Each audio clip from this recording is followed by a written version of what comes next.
Biot-Savart law. We'll start with today, first of all, in the magnetic effect of current. We'll start with Biot-Savart law. That is very, very important. That is Biot-Savart law. That's a very, very basic law we will just try to use, and that is called Biot-Savart law.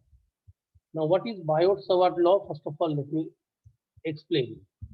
So, Biot-Savart law basically gives you the magnitude of the magnetic field that is given by, so whenever a current carrying conductor is kept, suppose let me consider a small current carrying conductor, and this is a small strip dl through which I amount of current suppose is flowing.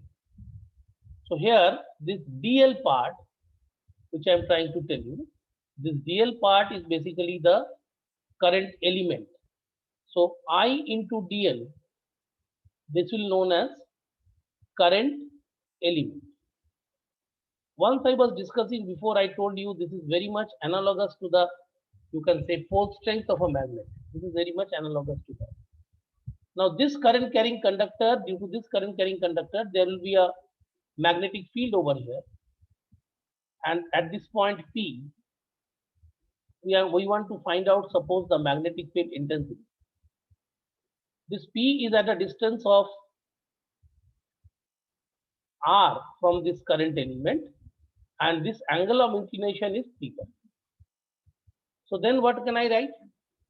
The small magnetic field intensity dB, that is the small magnetic field intensity, magnetic field strength, you can also say magnetic field intensity or magnetic field strength, that is the small magnetic field intensity or magnetic field strength.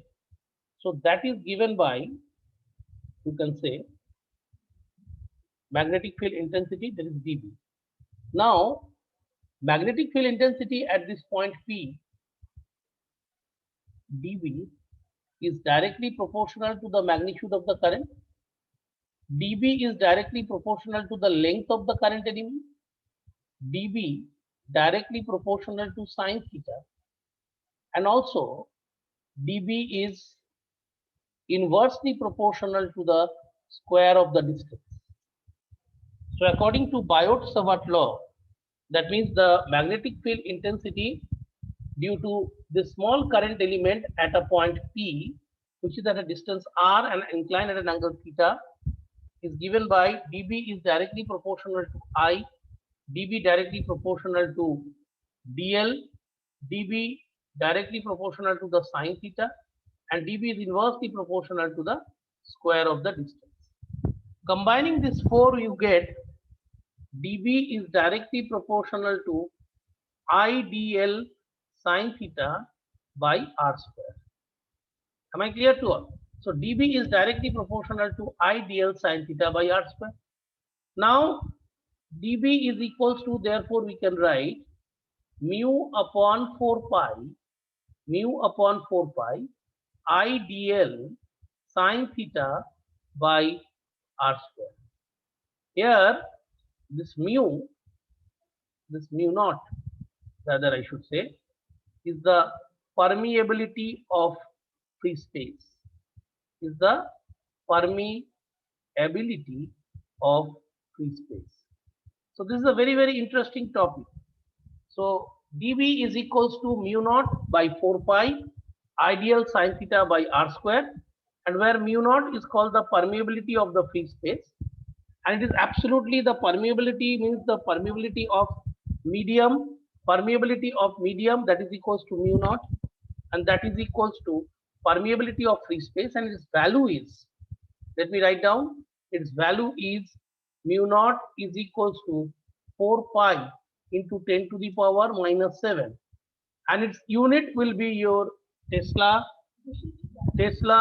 meter per ampere. Am I clear to everybody? Its value is 4 pi into 10. This is actually for free space or vacuum, and that is equals to 4 pi into 10 to the power minus 7 Tesla meter per ampere. So this is very, very important. I hope it is clear to everyone. So this is called Biot-Savart law. So our Biot-Savart law is equals to mu naught by 4 pi IDL sine theta divided by r square. Am I clear to everybody? So this is equals to dB equals to mu naught 4 pi by 4 pi IDL sine theta by r square. Now if I want to write this Biot-Savart law in vector form, so what I will do, children? First of all, let me put a, whenever we put require this type of things, we put a unit vector, because unit vector means a vector which has got a magnitude of 1. So let me just write this as dl with a vector sign, so magnitude of dl, and I multiply a r cap over here into sine theta divided by r square. So that means if I want to write in the vector form, so I can write this is equals to mod of r square. So this is the magnitude I have written. Now if I want to just write in vector form, what should I write, children? That is equals to mu naught by 4 pi. And you know that whenever the sine theta comes into picture, that is IDL cross r cap, because it's a cross product, divided by mod of r vector whole square. So the dB is equals to mu naught by 4 pi IDL cross r cap divided by mod of r vector square. Now similarly I can also write dB vector is equals to mu naught by 4 pi, and this IDL and this r cap now can be written as r vector divided by mod of r vector, so it will become mod of r vector whole cube. So children, this is the vectorial representation of Biot-Savart law. This is the vectorial representation of Biot-Savart law. This is the vectorial representation of Biot-Savart law. Very, very important. Now, based upon the basic concept of your cross product, hope you remember that whenever we have got two vectors, say one is vector A and the other is vector B, and their cross product, what the direction of the cross product was? Perpendicular to the plane in which the A vector and B vector lie. So normally we take it in according to the screw rule, that is A cross B. So whenever suppose this A cross B is there, this A cross B is directed where? This A cross B is directed A to B. That is actually, you can see very well, this is equals to anti-clockwise direction.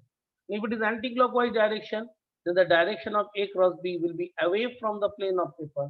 So this will be the direction of A cross B.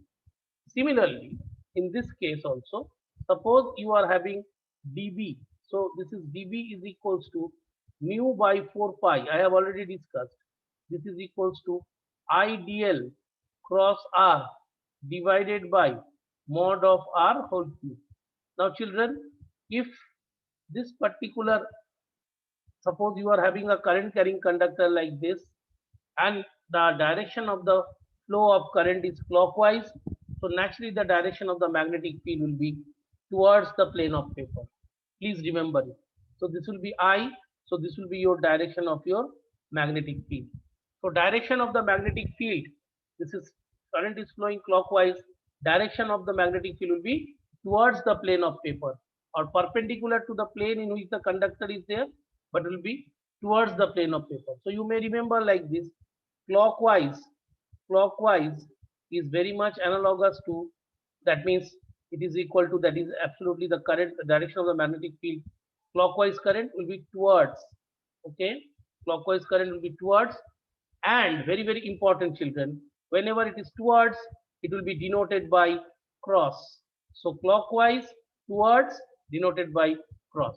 Similarly, if the direction of the current carrying conductor is, suppose direction of the current is anti-clockwise like this, then remember children, then the direction of the magnetic field will be away from the plane of paper. Direction of the magnetic field will be away from the plane of paper. So this is very, very important. So direction of the magnetic field will be away from the plane of paper, and whenever it is away, it will be denoted by dot. So put a circle with a dot. So please remember like this: anti-clockwise current direction will be away and denoted by dot. Okay, beta, is it clear to everybody? So you can remember like this.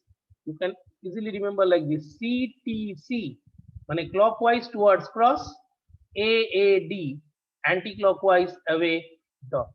So this is the total concept of Biot-Savart law and the direction of the magnetic field depending upon the direction of the current.